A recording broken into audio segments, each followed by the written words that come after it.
Hey,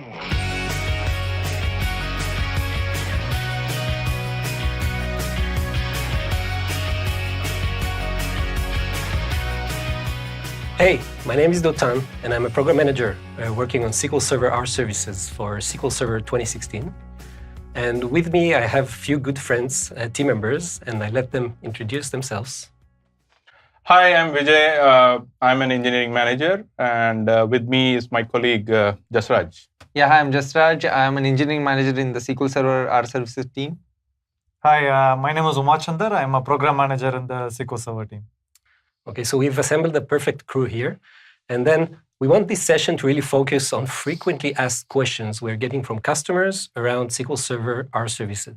So we're going to cover a wide range of topics. And let's start with something really basic that we get from a lot of customers. And the question would be, what is R really, and why do I need to know? R is the number one language used for data science and machine learning. And it's got a very huge open source community working on the product. And it's also got a very great ecosystem of R packages. So you have like thousands of packages which you can use to build your applications very easily. So R being the most popular language for data analysis, it sounds like a really important thing to know for the future. But then the question becomes, okay, so I know what's R, but now what is R services in SQL Server? SQL Server R services brings R execution into SQL Server and exposes it through T-SQL interface. That's one of the key things. And another thing is it overcomes some of the challenges which are with CRAN-R in terms of performance and scale, primarily related to performance and scale. And finally, as I said, with this integration, you can literally work on very large data sets in SQL with R. So we'll get to more details as we go along. But then one question we do get from a lot of customers is, will this great feature be available in all the editions of SQL Server? So what can you tell us about that? Yeah, so this one will be available right from our free Express edition to the Enterprise edition. We want everybody to leverage the R functionality and build very intelligent and predictive applications. And lastly, for Enterprise edition, we'll have very high performance and scale, which will differentiate the product. Okay, so that's great news for a lot of customers, having the ability to get this in all the editions. And then the question I would like to ask next is, so we talked about CRAN-R and R services, but what would be the benefits of R services versus just using CRAN-R? So there are multiple benefits. Mm-hmm. The biggest one is what Vijay mentioned, the T-SQL interface that many people are familiar with. So now you can embed your R scripts in the T-SQL language and use it through SQL Server. So that's one of them. So then the other one is, there is no need for movement of data between your database and the R computation.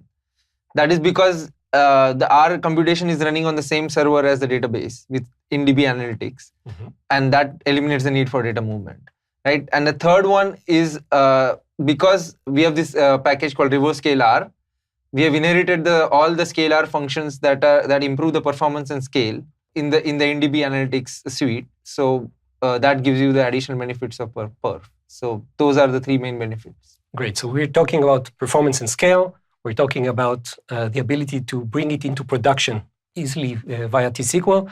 And you also mentioned the ability to avoid data movement and have a lot of people working on the same copy of the data in database. Great.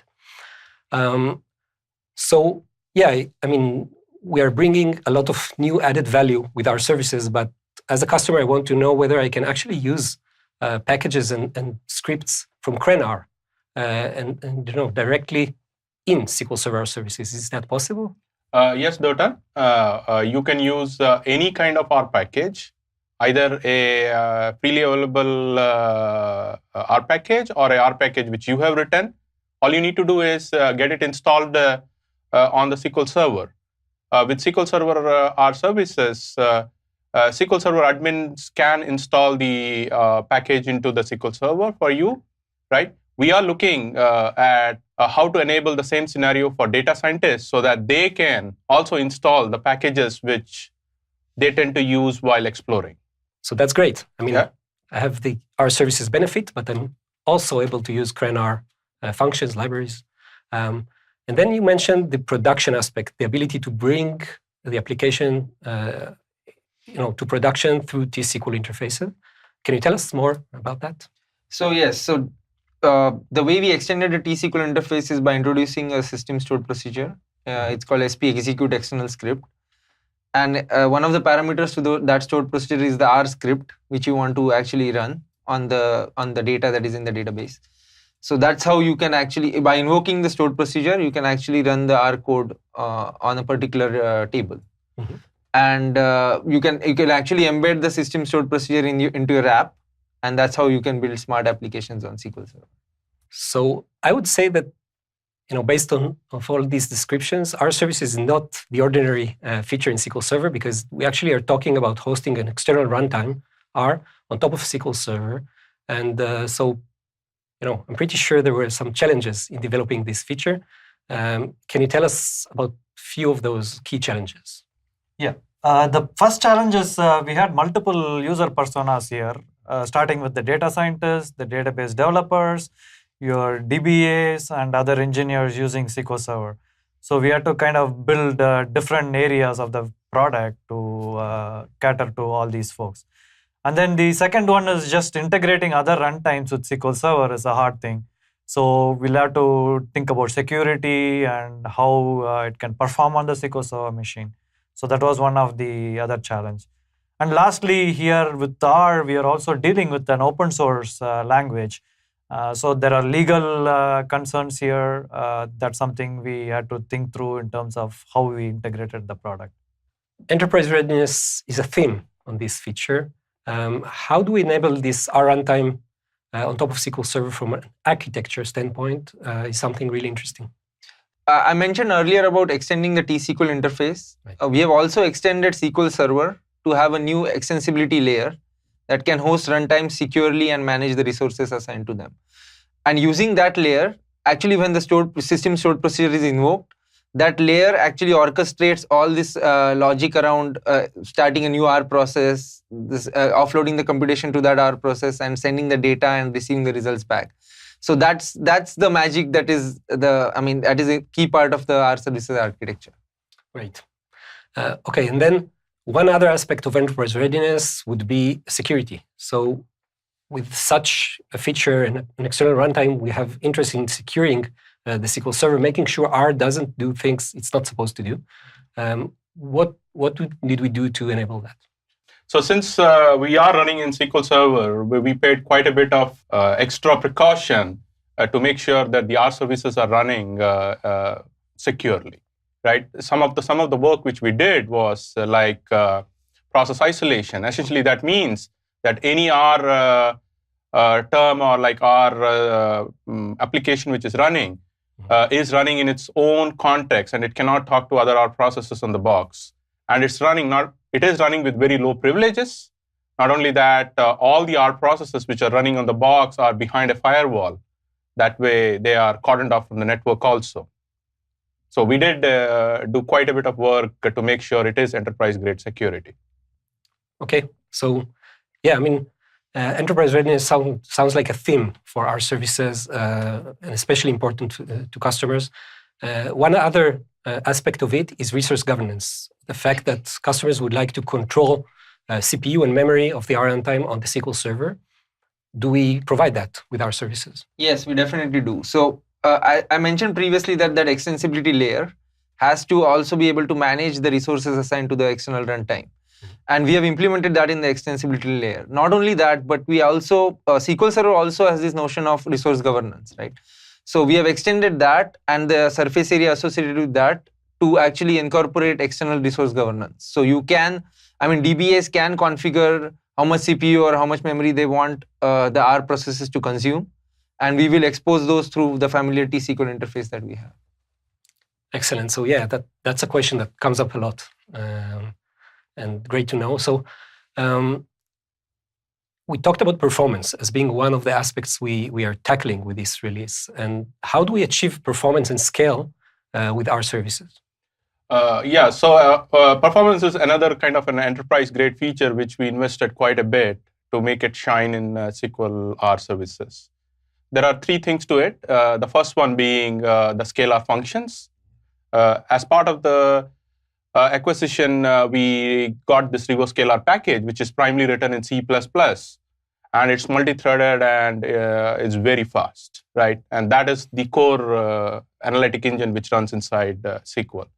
The second one is we also use something called MPI, where what we do is we launch a small cluster of our processes and segregate the work across all of them to get the job done as fast as possible. Now, what that essentially means is if you have a SQL Server box with a lot of processors, a lot of processes can be run and they can all exploit all the cores fully, right?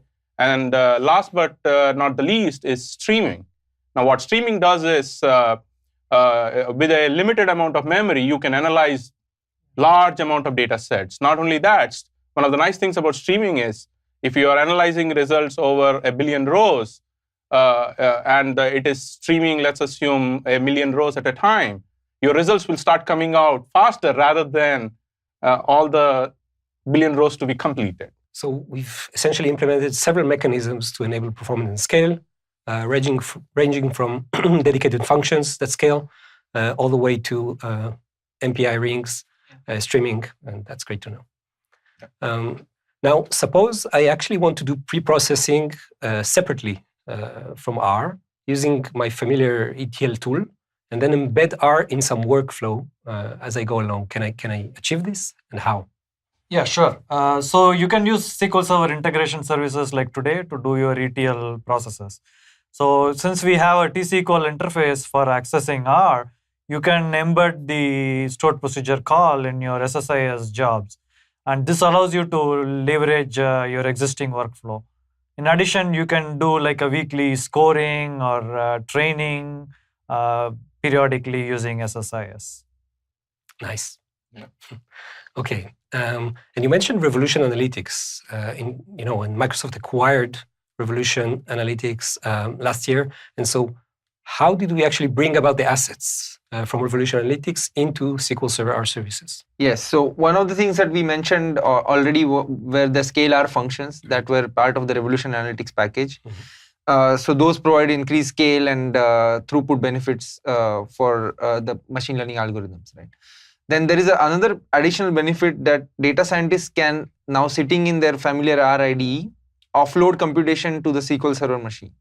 So that they can do using something we call a SQL Server compute context. So if you set the compute context to be SQL Server, then the next scalar command that you execute will execute actually on the SQL Server machine without the need for any data movement and reaping the benefits of perf and scale that we have implemented in our service. So those are the key advantages of, those are the key capabilities provided by Revolution Analytics. Excellent. Acquisition. So I want to just add one more point here.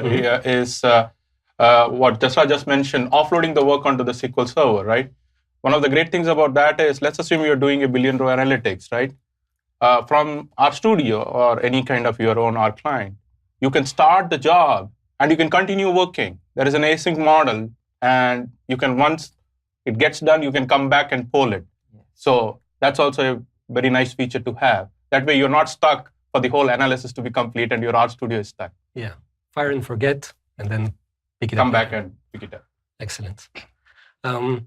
Okay, now one thing that may confuse customers, and let's sort it out, is the fact that there's actually 2 deployment modes with SQL Server R services. One of them will be in database analytics, and the other is called standalone R server.